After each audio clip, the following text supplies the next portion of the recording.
हाय दोस्तों, कैसे हैं आप। हम उम्मीद करते हैं कि आप अच्छे होंगे और आपकी तैयारी बहुत ही अच्छी चल रही है। दोस्तों आज फिर हाजिर है एक नई क्लास के साथ। और आज की क्लास हम विद्या ज्ञान प्रवेश परीक्षा जो दिसंबर में होने वाला है दोस्तों, उसके लिए तैयारी कर रहे थे।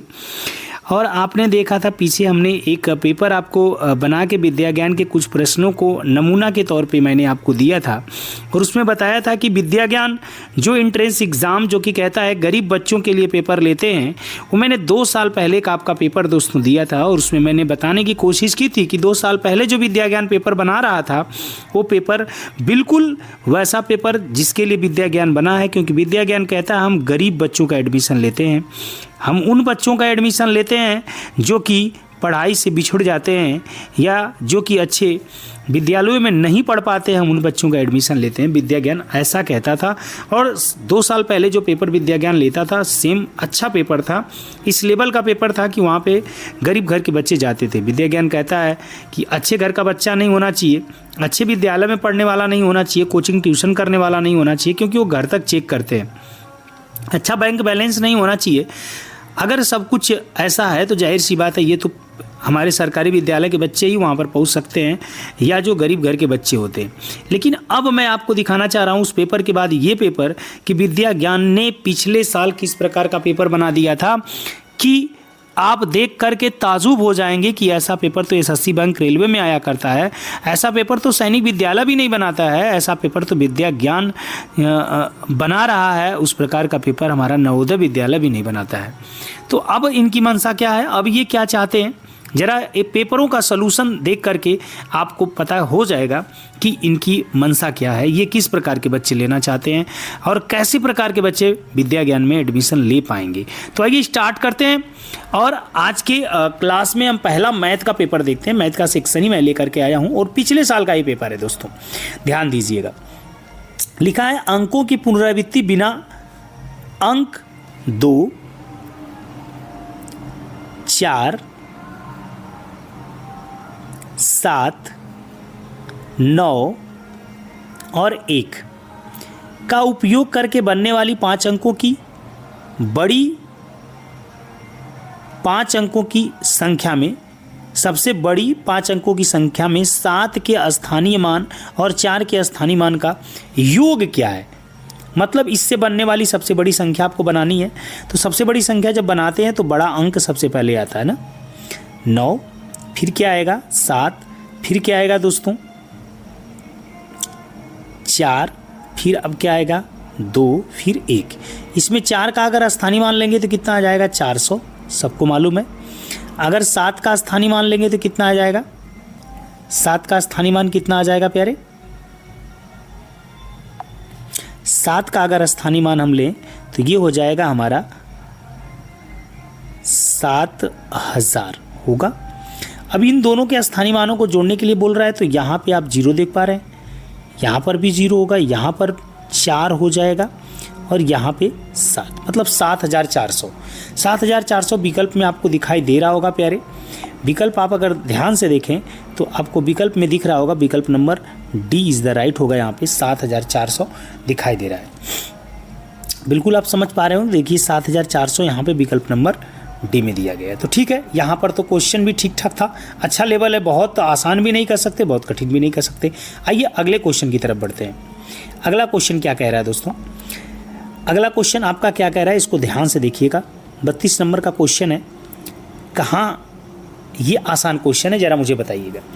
लिखा है कि यदि दी गई आकृति में प्रत्येक छोटे आयत का क्षेत्रफल 10 वर्ग है तो छायांकित भाग का क्षेत्रफल, मतलब ये छोटा छोटा जो बनाया हुआ है इसका 1 का 10 वर्ग है तो छायांकित भाग, मतलब ये वाला जो पार्ट आप देख पा रहे हैं छायांकित भाग का क्षेत्रफल। अच्छा ये एक आयत है तो आप देखेंगे यहाँ पे इसकी लंबाई दी गई है 20 और चौड़ाई गई है दी। तो ठीक है, मैंने आयत का क्षेत्रफल निकाल लिया कि 20 में 13 का गुणा कर देंगे तो आयत का क्षेत्रफल चूँकि लंबाई गुणे चौड़ाई होता है, 13 दूना के 26, 260 यहाँ पे हो गया पूरा क्षेत्रफल 13 दूना के 26। अब ये 1 2 3 4 5 6 7 8 9 है और 1 का कितना बता रहा है 10, तो 9 का कितना हो जाएगा 90। तो अगर हम 90 ये घटा दे तो छायांकित भाग का पता चल जाएगा। यहाँ पे 0, यहाँ पे हो जाएगा 16 में से 9 गया 7, यहाँ पे 1। क्या ये आपको आसान क्वेश्चन लग रहा है? नहीं जी, बहुत आसान क्वेश्चन नहीं कह सकते हैं इसको। और आंसर आपका यहाँ पर फिर एक बार सही हो रहा है, विकल्प नंबर डी 170। आगे बढ़िए, अभी और पता चलेगा आपको। आगे बढ़िए तो और पता चलेगा कि किस प्रकार के क्वेश्चन है प्यारे।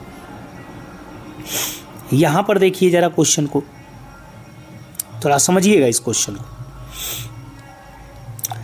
कह रहा है कि 10 अंकों के एक मोबाइल नंबर में पहले 4 अंक भाई दिया है, फिक्स है। पहले 4 अंक देख पाएंगे यहाँ पे फिक्स है। क्या फिक्स है? कि 9 होगा, 9 होगा, 7 होगा, 9 होगा। मैं सॉल्व कर रहा हूँ तो आपको आसान लग रहा होगा, लेकिन आसान नहीं है। इतना है, सबसे छोटे मोबाइल नंबर और सबसे बड़े मोबाइल नंबर का अंतर क्या है, जो यहाँ पर आपको बोल रहा है, ध्यान दीजिएगा। जो 8, 3, 5, 6, 0 में से केवल एक अंक का 2 बार उपयोग करके बनाया जाता है। आप सोचते रहिए जरा सा, आप अपने लेवल पे सोचिए कि आप कितना सोच पा रहे हैं इसमें। हालांकि मैं सलूशन करूंगा तो आपको आसान लगेगा, क्योंकि यहाँ पे मैंने 4 नंबर पहले बताया कि ये फिक्स है, 9, 9, 7, 9, लेकिन कहीं बोला नहीं है, लेकिन ये फिक्स है। अब इसके बाद आपके पास 5 नंबर और दिखाई दे रहा है। ये जो 5 नंबर थे, 8, 3, 5, 6, 0, इसमें से एक नंबर 2 बार यूज करना है। आइए मैं 2 बार यूज करने की कोशिश कर रहा हूँ एक नंबर ना, मतलब हमको बड़ा बनाना है तो 8 को 2 बार ले लेता हूँ, क्योंकि 8 बड़ा है, 2 बार ले लिया। बकिया एक बार यूज कर लूँगा। बड़ा बना रहा हूँ तो 6 आ जाएगा, फिर क्या आ जाएगा, 5 आ जाएगा, फिर 3 आ जाएगा, और लास्ट में क्या आ जाएगा, 0 आ जाएगा। लास्ट में क्या आ जाएगा प्यारे, 0 आ जाएगा ना। लास्ट में आप क्या कर सकते हैं, यहाँ पे 0 लिख सकते हैं, ठीक है। तो अब क्या पा रहे हैं कि ये आप लास्ट में 0 लिख दिए। ये बड़ा मोबाइल नंबर बन गया। अगर छोटा बनाना है तो क्या होगा, ये 9, ये 9, ये 7, ये 9, ये तो फिक्स है। छोटा बनाएंगे तो 0 वाले को 2 बार लिख सकते हैं, है ना। फिर इधर से ले लेंगे हम क्या, 3, फिर क्या ले लें, 5, फिर क्या ले लें, 6। ध्यान दीजिएगा, यहाँ पर हम 6 बना सकते हैं। इसके बाद 6 है, और इसके बाद क्या है, 0 है। समझ पा रहे होंगे। अगर मैं छोटा नंबर लूँ तो यही बाद वाले मिलेंगे हमारे 4 ठो जो हैं, और इसमें से 0 को मैंने 2 बार कर लिया, और 0 को 2 बार कर लिया, 3 हो गया, 5 हो गया, 6 हो गया, 0 हो गया। 0 सॉरी अब नहीं लिख सकते, यहाँ पे 8 आएगा, क्योंकि एक नंबर को हमको 2 ही बार यूज करना था, ठीक है। 8 हो गया। अब इन दोनों का अंतर, तो ये 4 नंबर तो घट जाएंगे ऐसे ही सीधे सीधे। अब आप घटाने की कोशिश करो, जो बच गया, क्या बच गया भाई, 8, 8, 6, 5, 3, 0, और नीचे वाला है 0, 0, 3, 5, 6, 8। अब इसको हम घटा लेते हैं। अगर ध्यान से देखिएगा, 10 में से 8 गया 2, ठीक है, 10 में से 8 गया 2, क्लियर है ना। यहाँ पे 2 बच जाएगा, तो 12 में से 6 जाएगा तो कितना बचेगा, 6। यहाँ पे 4, 14 में से 5 गया 9, यहाँ पे 5 में से 3 गया 2, और यहाँ पे 8, और यहाँ पे 8। मतलब आप क्या देख पा रहे हैं, आप देख पा रहे होंगे 88, 29, 62। मैं यहाँ पे इरेज कर रहा हूँ, 88, 29, 62 विकल्प में आते हैं। 88, 29, 62, विकल्प नंबर डी एक बार फिर राइट होता है, 88, 29, 62। तो क्या ये क्वेश्चन आसान था? क्या लग रहा है आपको, बताइए ज़रा मुझे कमेंट करके। ये क्वेश्चन आसान था? मुझे तो नहीं लग रहा है कि क्वेश्चन आपके लेवल से, क्लास 5 के बच्चे के लेवल से आसान था, बट आपको लग रहा होगा तो अच्छी बात है।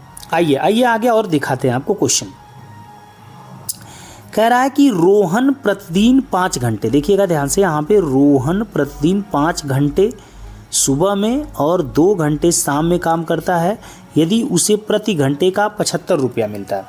अगर 5 घंटे यहाँ कर रहा है, 2 घंटे यहाँ कर रहा है, तो एक दिन में कितने घंटे करेगा, 7, और एक दिन में 7 कर रहा है और 75 रुपया उससे 1 घंटे का मिल रहा है।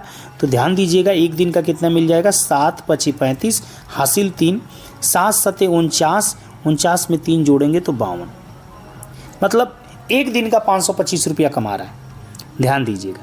आगे बोला है तो फरवरी 2020 के माह में उसका कुल कमाई कितना है।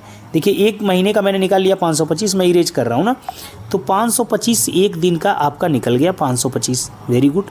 तो कह रहा है कि फरवरी 2025 में एक माह, फरवरी 2020 यहाँ पे, सॉरी 25 नहीं है, 2020 का मतलब होता है 4 से कट जाएगा, मतलब इसमें 29 दिन होंगे, मतलब लीप ईयर हो गया ना, तो 29 दिन होंगे। ध्यान दीजिएगा, अपने विकल्प पे थोड़ा सा गौर करिएगा।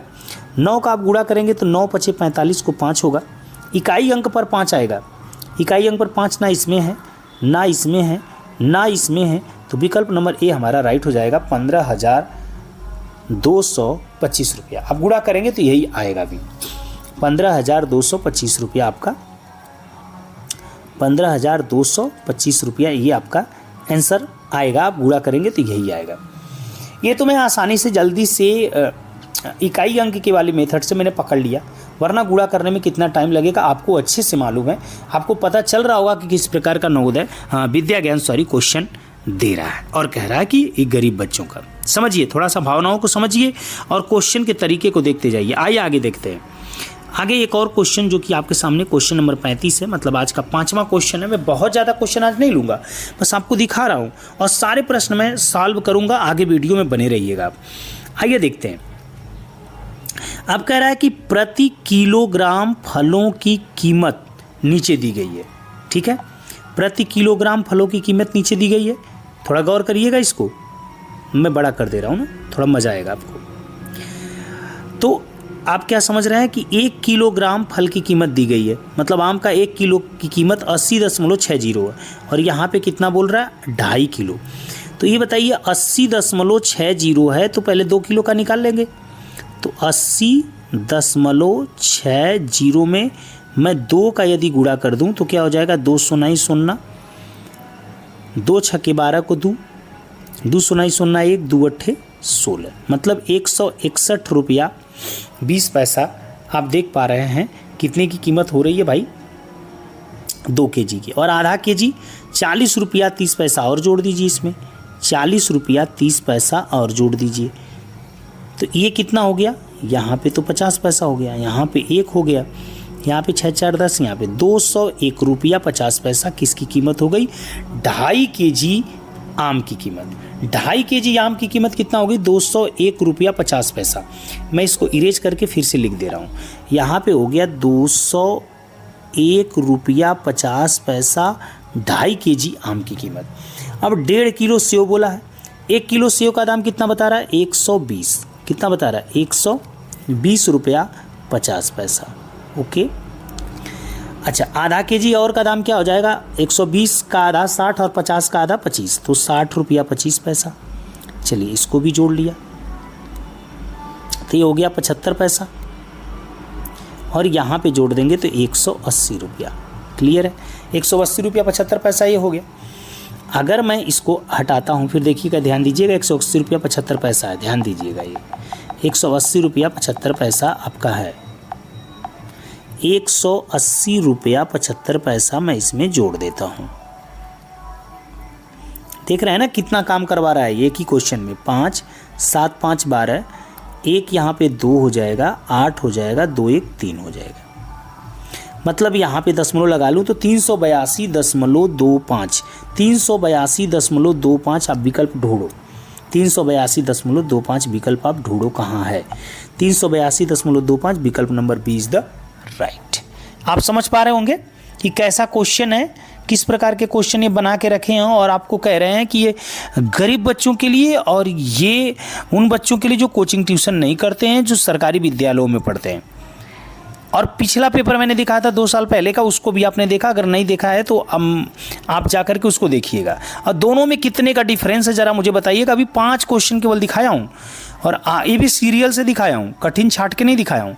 आगे मैं आगे के क्वेश्चनों को भी दिखाऊंगा नेक्स्ट वीडियो में।